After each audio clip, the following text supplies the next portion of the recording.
I'd like you to smile at me, but I guess it doesn't matter. I can't really see you. Oh, wow. What a weekend for me. I am so grateful to be here, and I'm so grateful you're here. And I was in the back of the room, and I was thinking of a few people that weren't here, that should have been here, I thought. And then I started thinking about all the times we take attendance in our lives and decide when people should be, like, I prefer when I go to the office if there's a couple hundred people there, you know? So, I got this whole picture, and I'm trying to create this, and that's the opposite of what my talk is about. Because my talk is about worrying about yourself and where you need to be. So here it is. Us women, those of you that are, we're allowed to have women's intuition, right? What I want to talk about is developing that intuition, developing the hunch, listening to that wee, quiet voice that centers us and that takes us where we need to go. You know, I'm all into planning stuff, and I'm all into figuring stuff out, and I'm all into deciding when other people are doing things right, or even judging when I am. The discipline to live in the moment, and live in the second, and feel where you are right when you're there. That's the magic, to actually just be able to feel vibration. People will say to me sometimes, hey, how do you get the greatest staff and the greatest associates? What do you ask them? And it doesn't even matter what I ask them. It matters how they feel. Don't get no ideas. How they feel. You know, we get stuck in words, and we get stuck in scripts, and we get stuck in procedures. We need to be real and to allow ourselves to feel people. So much of what we do is not what we say, but, you know, it's that connection we make with people. Every time you're with somebody, you're either pulling them closer to you or you're pushing them away from you. And the true test in practice is to stay real, is to stay who you are, and to keep on honoring that voice. And not to protect yourself too much, because sometimes what you think and where that voice takes you is not necessarily where people think you should be. But when we, above, down, inside out, when we listen to that inner voice and live it, you know, we understand that when you remove a subluxation, the power that made the body heals the body, but that same power that's in me runs my life if I'm willing to listen. But when I try to figure it out and my educated takes over, it's like treating my body from the outside in. So you want to develop the hunch? The way you do it is you respect the hunch and you live the hunch. It's like if I never picked anything up, after a while I wouldn't have a bicep anymore. Living that expression of life that you are meant, what do you feel? What would make your heart sing? You see, if you don't keep on checking in and checking that, you might live in a different direction or live somebody else's expectation. I remember when my parents passed away, I had to decide if I still even wanted to be a chiropractor. Because I was a chiropractor. My parents thought it was great I was a chiropractor. I was like, well, was I a chiropractor because they wanted me to be a chiropractor? Or am I a chiropractor because I want to be one? I opened my first office after working for Dr. Sigafus, and helped him rebuild a practice to 100 patients a day in 8 months. I opened my own practice, and in 3 months, from nothing, I was seeing 100 patients a day because that's what I was taught to do. And in the next 4 years, I opened 4 offices. Why? Because I could. I was like playing Monopoly or something. But I didn't check in with myself. And now, 30 years later, those of us that want to be in it for the long run, we have to have a balance. We have to live it. We have to still be in the day. We have to be in the moment. Does this make my heart sing? I had a patient, it's a funny story, but when that picture came up, I remember I had an older man come in the other day. I had that picture on one of my flyers or something, and he looks over at it and he goes, "Is that you?" And I go, "Yeah, that's me. My hair's longer." He goes, "Oh, it was you a long time ago, right?" And I'm thinking, ain't presenting no yearly plan to you, asshole. You're out of here.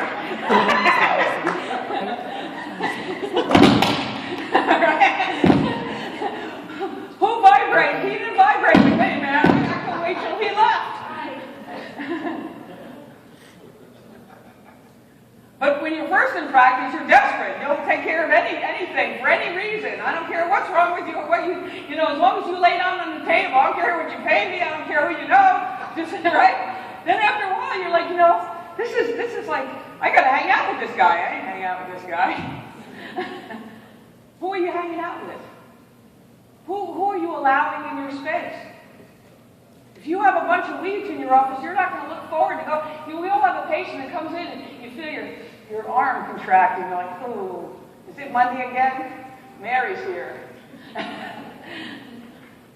Who do you want to be around? See, as you get older, you get to realize this isn't a dress rehearsal. This is what we've got. This is our life. So here's where I stand chiropractically. The same place, fortunately, I pretty much stood all along when I learned about chiropractic when I was about 10 years old.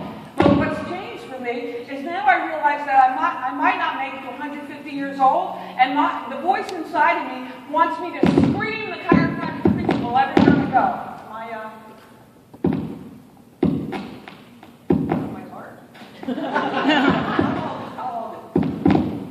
You don't think I can talk about my hands.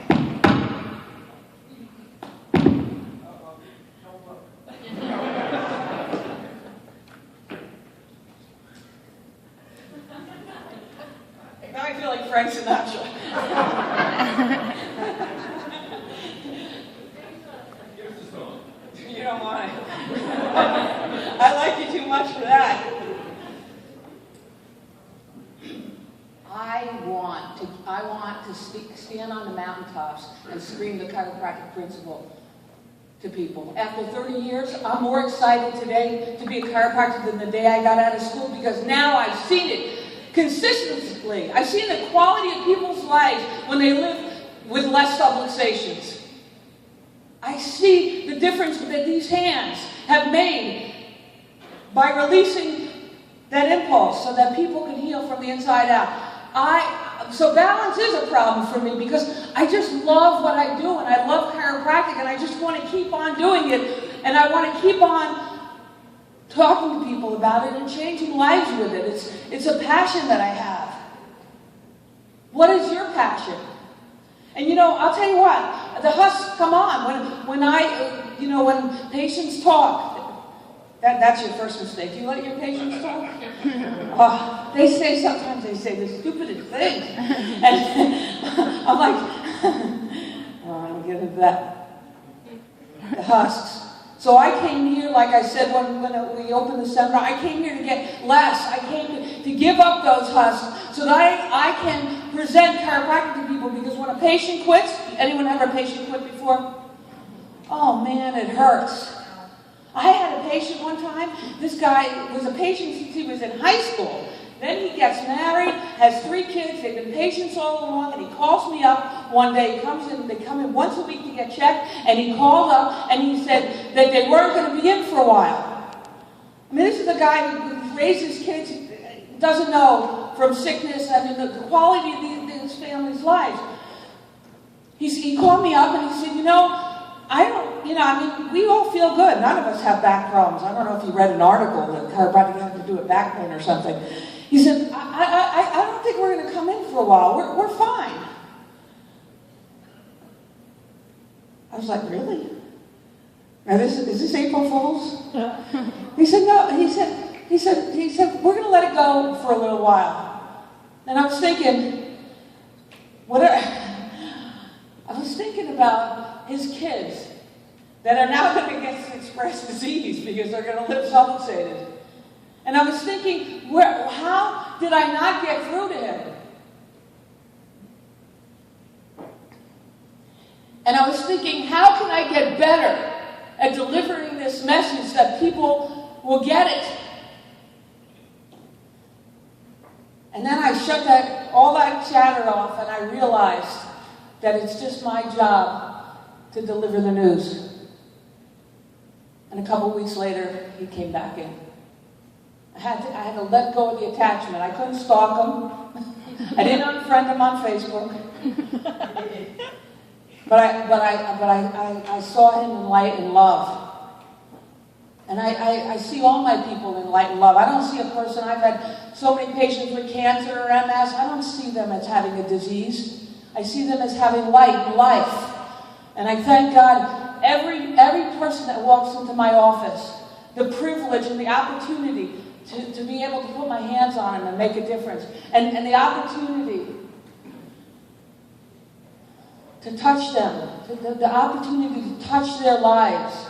So I was in practice for a short time, and I was on the phone with my uncle who got me into chiropractic, and he asked me how many patients, new patients I had that day, and it was a big number.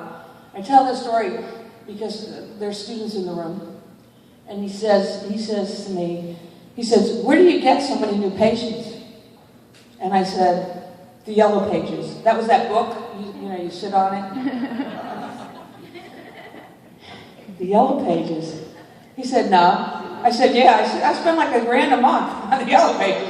These people are coming from the Yellow Pages. I know it. He said, "No."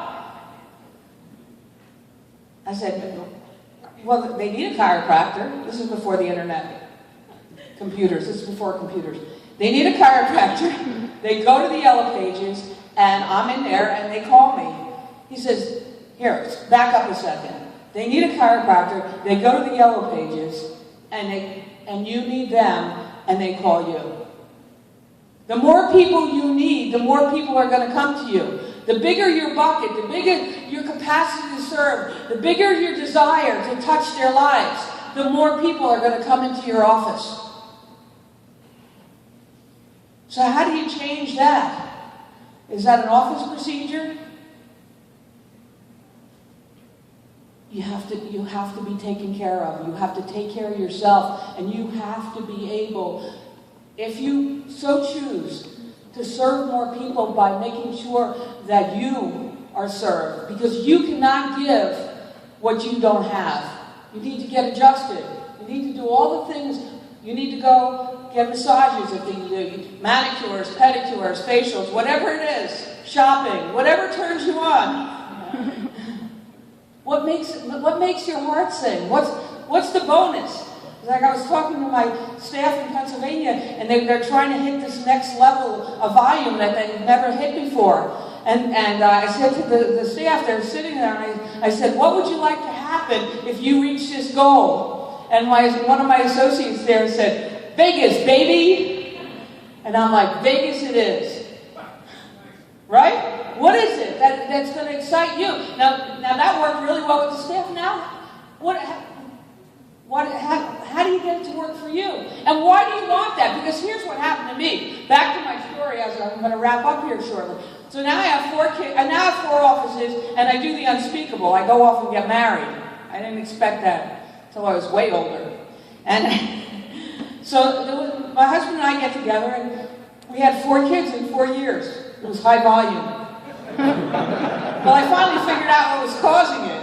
So I took my husband to the vet.